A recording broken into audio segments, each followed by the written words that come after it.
Hello. Hello.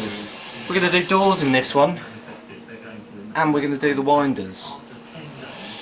I started the doors a while ago, a few weeks ago.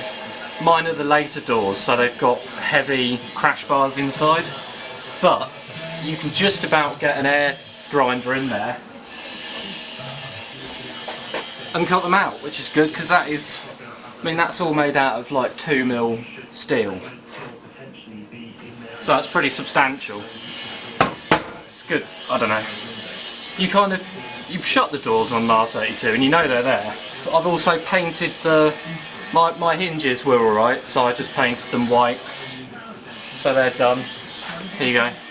I didn't go too mental with them, I just painted them white. They're just door hinges, aren't they? I think they were white on the proper cars, so that's good. And then all of the hardware for it I had zinced.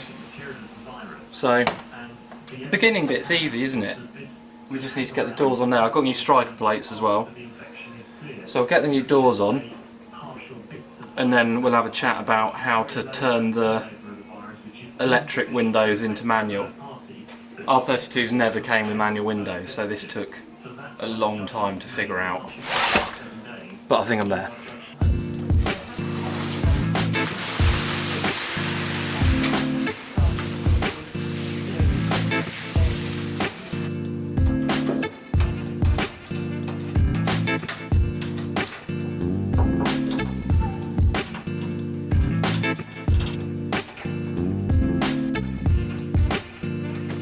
This feels like one of those two-man jobs, but we'll give it a go anyway, eh?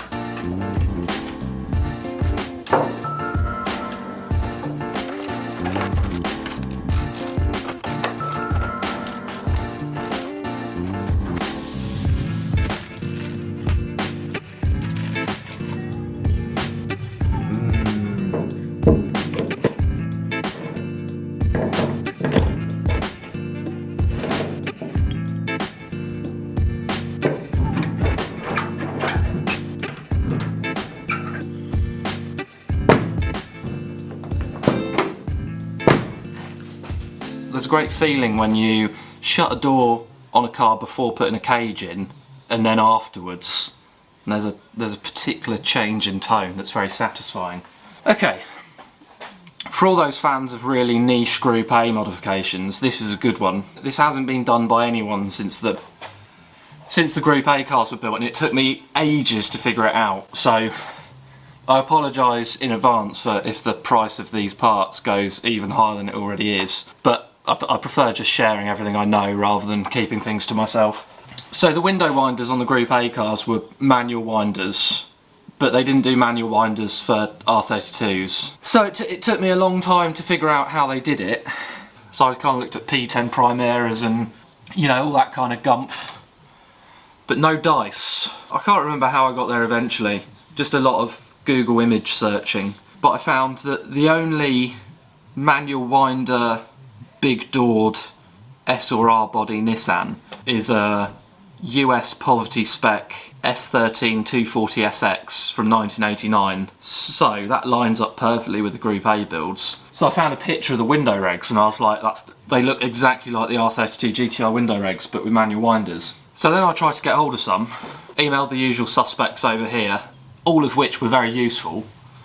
Walton and Garage D and all that lot, but none of them had any. And then I started looking in America. The best way to get them is to set your location as different places on Facebook Marketplace, so different cities around America, and then pretend you're local to people because they get really scared about posting it elsewhere.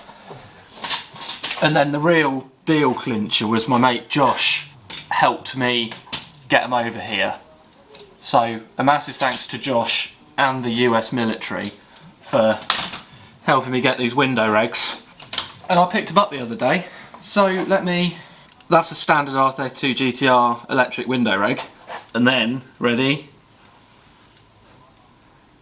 That is a 240SX S13 window reg. Oh. So there we go. I can't wait to get these in. I think it's going to be so cool. It looks terrible. Wait until when we get to the end of the video and you see that I just have to drill a massive hole through my perfectly good door card. Then have some horrible winder on there. But it's going to be right. Ultimate niche.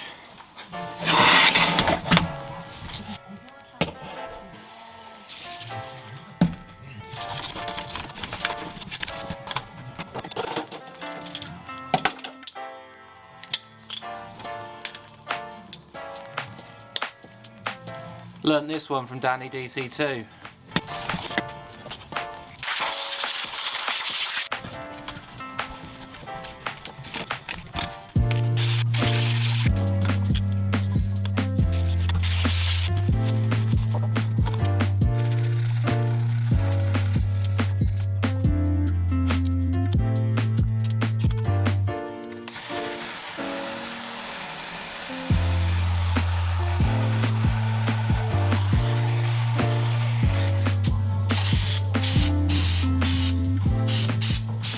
So my friend runs Zealous, and Zealous are famous for restoring skylines to a pretty incredible position.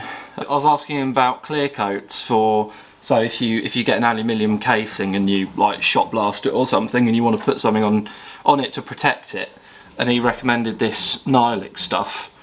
And it's relatively expensive. I think, I don't know, 25-35 quid for a can, but it's lasted forever. You just need kind of one coat of this stuff and it looks brand new. If anyone watched me do that and then wanted to know what it is, it's Nihilix spray. Hello. I put a couple more bits in here since the last one and before this one, so I thought I'd go over them quick so we don't just turn up in here. So this has gone on because otherwise it's on the shelf and I'll break it. I put the steering column in. It's just a standard steering column, but with no key on it, so someone can nick it really easily. And I coated, as a segue, I coated this steering column in that Nihilix stuff, and it came out better than new, so there you go. And then I put this on as well, which is the brake adjuster.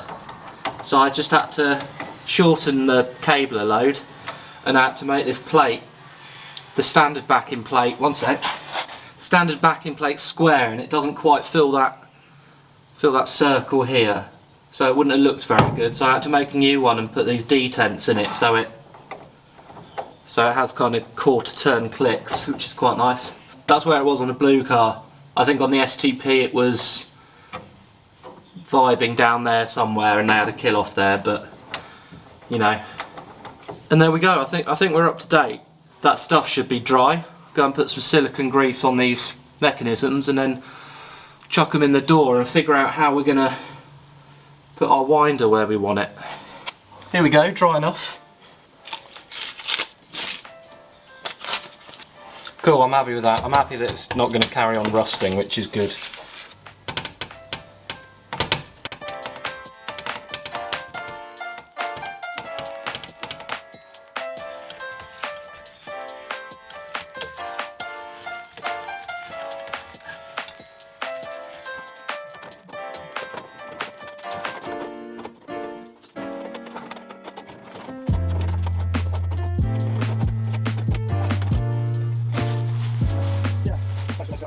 They don't fit, so don't do this.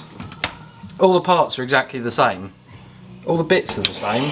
These rails are the same length. These end plates are the same bits on both the electric ones and the manual ones. But in their infinite wisdom, they just welded these bottom plates about 15mm higher on the S13 ones because the doors are slightly smaller, I guess. Wish I hadn't cleaned them now. I'm going to cut out the motor section, I think, and throw that away, and then drill out this manual section and try and weld it into here. Because otherwise, if I try and move these up, then I need to use the door as a jig, really.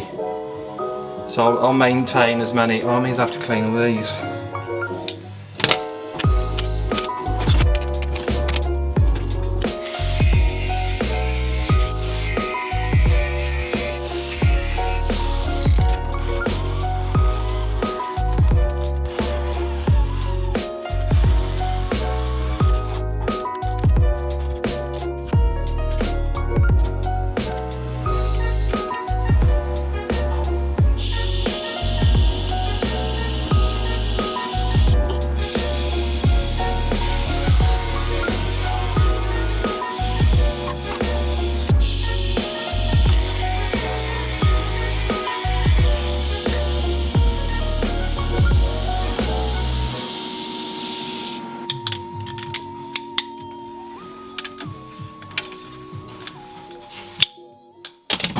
Right, we're on to the second one, and lessons learned. I let this like uncoil a bit last time, and it was like diffusing a bomb. So this time I've wedged this in and left it completely like wound up against its own spring. The reason the last one it skipped all the reassembly is because it took both me and Shane holding everything to get it all back together. So hopefully this one will be a little bit more straightforward. It does all just go in, but because of the extra length, what you have to do is take these cushion springs out of here.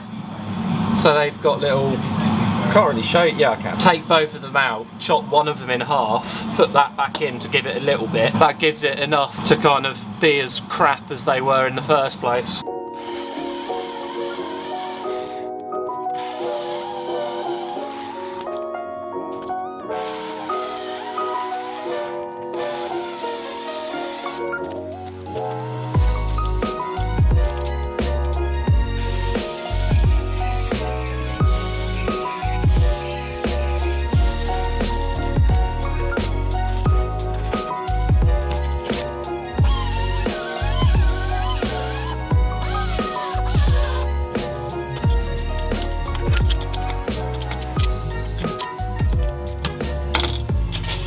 It's really useful. It has these two holes. It has these two holes that you can fit like an M6 bolt through that just jigs everything exactly where it needs to be. It's like they knew I was going to do this 25, 30 years later. Lovely people at Nissan, aren't they, sometimes? They'd be even nicer if they gave me the technical drawings to all the Group A suspension, but there you go. Never mind.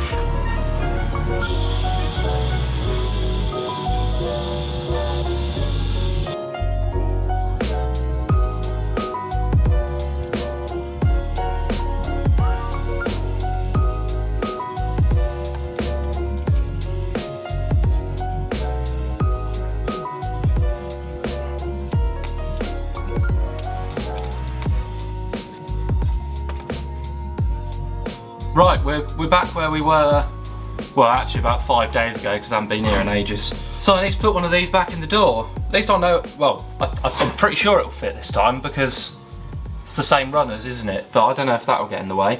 I've also brought the door cards down with me. So I'm going to put one of these in the car, get it bolted up, and then get a door card out, and then drill a hole through it where the blue car had a hole through it. And then we'll try and figure out which side that goes, if that needs extending, if we need any brackets, and you know, same thing as the other 20 whatever videos.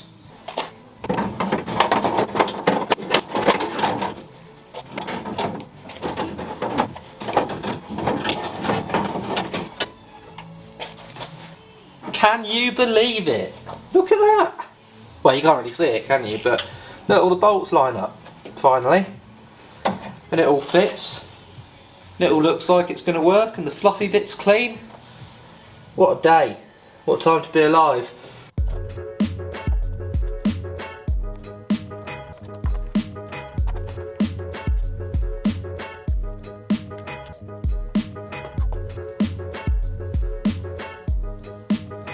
Here.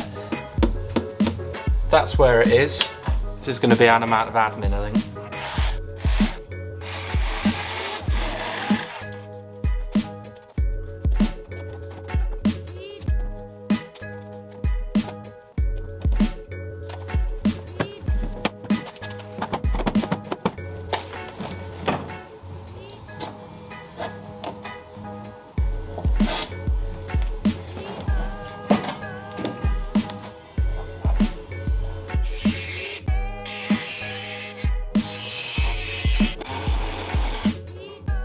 There we go.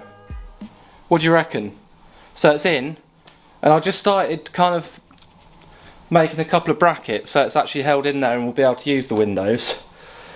But I thought, this has kind of gone on for a while, hasn't it? Should we have a bit of this guy? I think I'm going to call it. I've still got loads to do. I need to do all the door cards, I need to do the driver's side, I need to mount both of them. I've got to wait for some crank handles, as they call it, to turn up from the US. I need to fix the fact that they're all glazed over and white. And then I've got the rest of the interior bits as well for the back. If I'm putting the front door cards in, I might as well put the back in, right? If I do all that, then you'll be here for an hour. I'm not really into that. So I'm going to call it, and then we've had loads of fun. Got those in, got them fixed, turned it all over. They work. Just need to mount it up, finish the job, weld the things onto there, extend it, put the crank handles on, put the windows in and all that. It's not one video, so thanks for watching up to now. Thanks again, Josh, for sorting out all of these, because it was a nightmare to get them. So that's all good, and I'll see you in the next one.